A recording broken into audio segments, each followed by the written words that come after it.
Welcome to the Natural Super Kids podcast, where you will discover practical strategies to inspire you to boost the health and nutrition of your kids. I'm Jessica Donovan, a qualified naturopath specialising in kids' health, and I want to make it as easy as possible for you to raise healthy and happy kids. Let's get into it.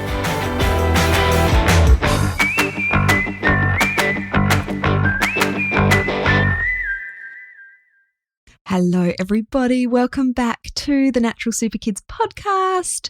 Jessica Donovan here, and this little series of episodes, we're talking about some of the pesky things we have to deal with as parents that are really common in kids.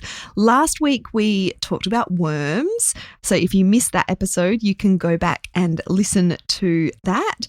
And this week we're talking about a very annoying and common skin infection called Molluscum Contagiosum. Many parents know about this. I actually did not know how common it actually was until I wrote a blog post about it a few years ago. And that blog post led to lots of people booking in appointments to, treat this skin infection that their kids had. Because the problem is that modern medicine doctors don't have a lot of answers when it comes to molluscum. They usually just say, just let it go, it'll sort itself out.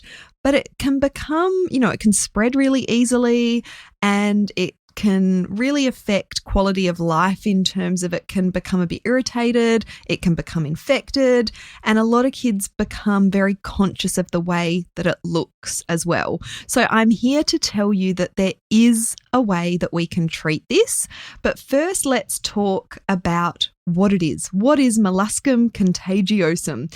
It's a very common skin condition. It's usually seen in kids. It's a viral infection that presents as raised spots on the skin. It's often misdiagnosed as warts. And by the way, next week we will cover warts, but it looks sort of similar to warts. It's highly contagious, both in terms of spreading to other parts of the body and to other children or people. But most adults tend to have a natural immunity to molluscum because they've been exposed to the infection at a young age, even if they haven't actually presented with symptoms. So any child exposed to molluscum is at risk of infection, but it does tend to be more common in kids that have a weakened immune system, those with allergies or atopic conditions such as eczema. And this is because the immune system has limited resources. So dealing with allergic responses or having that sort of allergy presentation leaves less energy of the immune system, less immune resources for fighting off viruses like molluscum. The other kind of group of kids that I see this is fairly common in are fussy eaters, because they're probably not eating enough of those or getting enough of those nutrients that are keeping their immune systems nice and robust and strong. So the virus is fairly harmless. It's not usually painful, although it can become itchy, irritated, and as I said, the spots can become infected. My niece had a really nasty looking infected molluscum spot fairly recently and needed to go on antibiotics because of it. So that's an example of some complications that can kind of come from this little pesky virus. So there aren't many pharmaceutical options available for molluscum. And as I said, most doctors will say, just let it run its course and it will eventually go away. But it is unsightly. And in some children, it can linger for months, even years. So it's great to know that there is something we can do about it.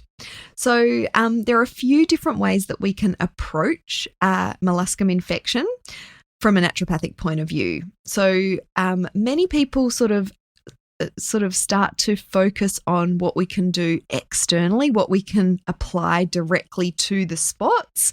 That can be helpful, but I do prefer to take a more holistic approach and treat the infection from the inside out alongside those external remedies. And that's where I've been able to get some really great results. As I said, the blog post I wrote on molluscum has been really popular, and we've had lots of people book in for treatment. So we've tested our sort of protocol on a lot of people, and it's been really effective, even for people who have had molluscum for long periods of time.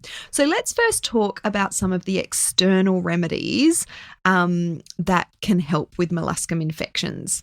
So first of all, essential oils can be really great. There's 2 particular essential oils that I recommend for molluscum: tea tree and lemon myrtle. So you can use either or a combination of the 2. It is essential to dilute these essential oils by using a carrier oil or buying a product that has these essential oils in it but has other sort of carrier oils or products in there as well. So you can make your own by diluting some tea tree or some lemon myrtle or a bit of both in a carrier oil such as a fractionated coconut oil or an almond oil, and then applying it to the spots. Dab it onto the affected areas at least twice a day until symptoms resolve. Now, with essential oils, you do need to be careful. They are very potent.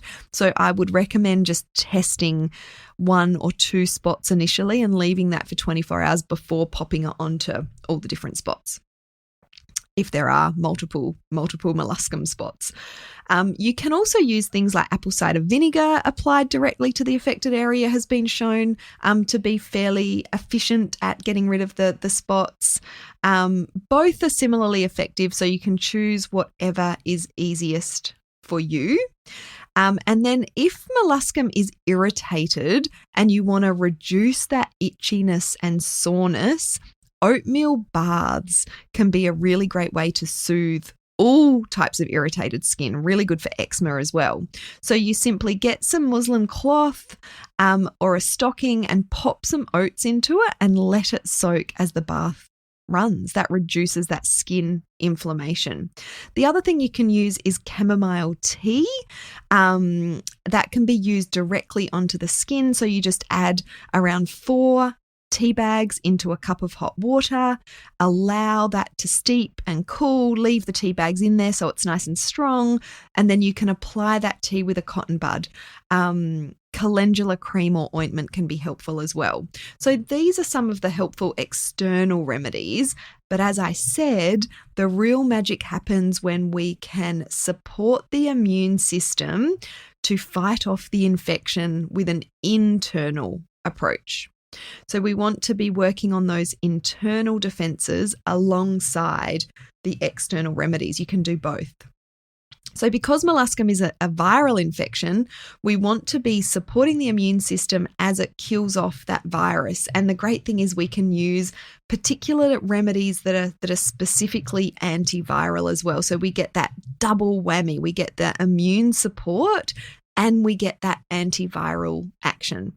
So foundations first, the diet plays a huge role in supporting the immune system. So you want to make sure you're focusing on increasing those nutrient-rich foods, particularly those that are high in antioxidants. So those brightly coloured fruits and vegetables, such as berries and beetroot and capsicums and green leafy vegetables. You want lots of colour on your kids' plate, in their lunchbox. And we have a great little resource for you. It is our Foods to Boost Immunity cheat sheet. I'll make sure that goes into the show notes, the link to that, because that will give you lots of extra information for foods to support the immune system. And on the contrary, we want to make sure we're not including foods in the diet that are depleting immunity. And one of the big ones here is refined sugar. A high sugar intake can actually suppress the immune system by up to 45% for up to 5 hours. So it basically halves our immune defenses for up to 5 hours after consumption. So the more regularly that your child is consuming large amounts of sugar, the more their immune system will kind of be suppressed for. And if they happen to come across molluscum, get exposed to the molluscum virus while their immune system is low because of that high sugar intake, they'll be more likely to pick up the virus. So you don't have to, eliminate sugar completely, but you want to really try and reduce your child's sugar intake. And we can do that by focusing on breakfast. Crazily enough, a lot of breakfast foods are very high in sugar, like the cereals, and also think about the snacks that your kids are eating as well. So let's now look at some specific supplements, because these are really key to effectively getting rid of molluscum. Look, a lot of molluscum does clear up on its own, but if you want to give the body a helping hand and, clear it up faster, then these are the things you want to be thinking about. Number one is zinc. Oh, my favorite nutrient mineral for kids, because it has so many really important functions in our body and in growth and development, which obviously is really important for kids as well. So zinc is a mineral that is essential for healthy immunity, and it helps our bodies to fight off viruses effectively.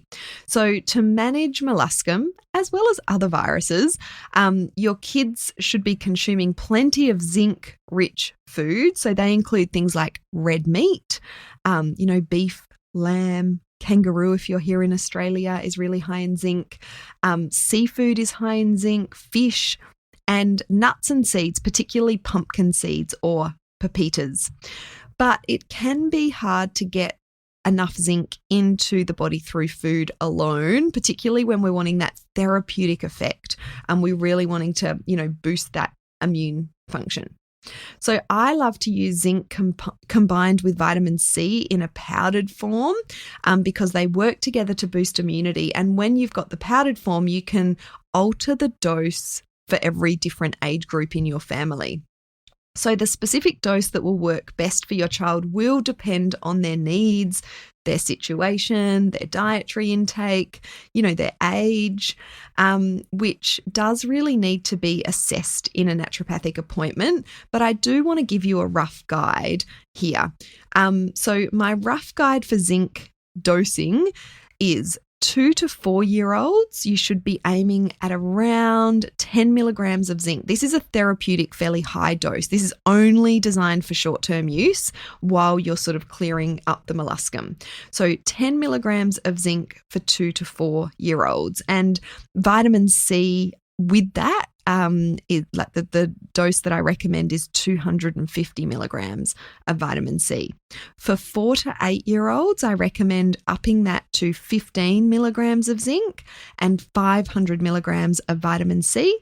And for 9+ years, 25 milligrams of zinc and 1,000 milligrams of vitamin C. As I said, these doses are short-term only and are to be used until the symptoms clear up. And if they're not clearing up, for a couple of months, you definitely want to get some professional support. But before taking doses like that, which are on the high side, for more than sort of 6 to 8 weeks. And another little handy tip for zinc is that look for a supplement that uses a zinc chelate, CHELATE, as that is a really easily absorbable form of zinc. So zinc is crucial, and zinc is really important for skin health as well. So it makes sense for molluscum. The other supplement that I love with zinc and vitamin C are the medicinal mushrooms. Some of my favorite immune boosting compounds, mushrooms. So I'm talking about things like reishi, cordyceps, shiitake, and Coriolis. I love to use those 4 together. They all have slightly different effects on immunity, so they really do work well together. When combined, these 4 mushrooms help to boost immunity. They have a direct antiviral action, which means that they kill it off the virus while supporting the immune system. So I use a blend, which it is a practitioner-only product that blends all 4 of these in a powdered form, and mixed in with a vitamin C and zinc works really well. So if you're wanting to access these practitioner-only products and you are here in Australia or New Zealand, you can book an express appointment via our website. I'll make sure the link is in the show notes. And an express appointment will be enough to be able to cover, particular supplement recommendations and dosages for your child and get that support and also be able to get access to the high quality practitioner only products. If you're a club member, we have a process for you to be able to access these high quality supplements as well. So you can, if you're not sure about that, you can ask in the Facebook group, but most of you should be aware of that. So that is that combination of supplements, the zinc, the C, and the medicinal mushrooms, we've had amazing results with. I've had mums that have been dealing with molluscum for months and months and months, some even years, and within a few weeks or months on these supplements, it has cleared up. So really worthwhile looking at this. The last thing I want to be just talking about is reducing the risk of passing on molluscum. This is really important, particularly if you've got multiple children in your family. If one gets molluscum, you don't want them to pass it on to the other kids.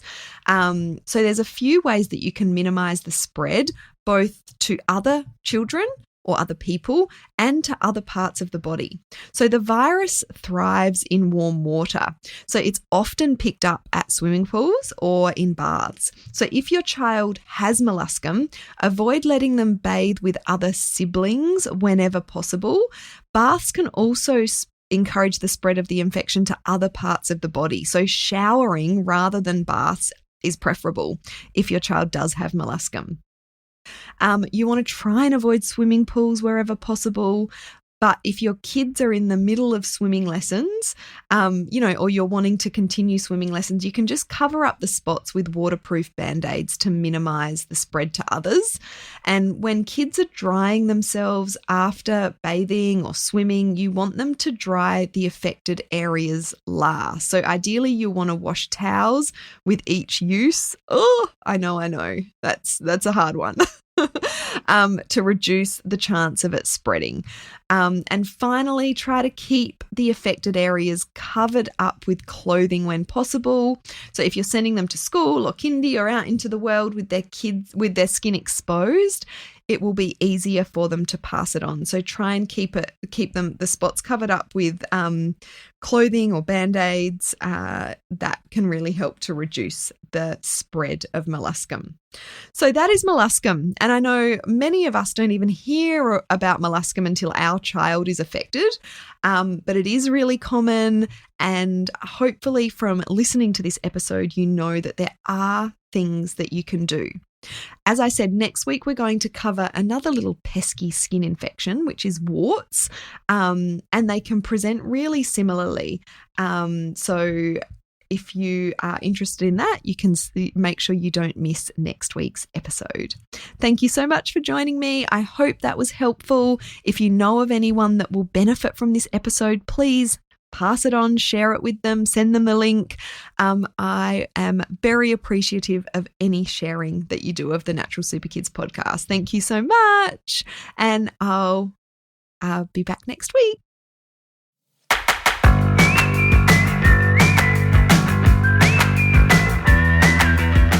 Thank you so much for joining me on the podcast today.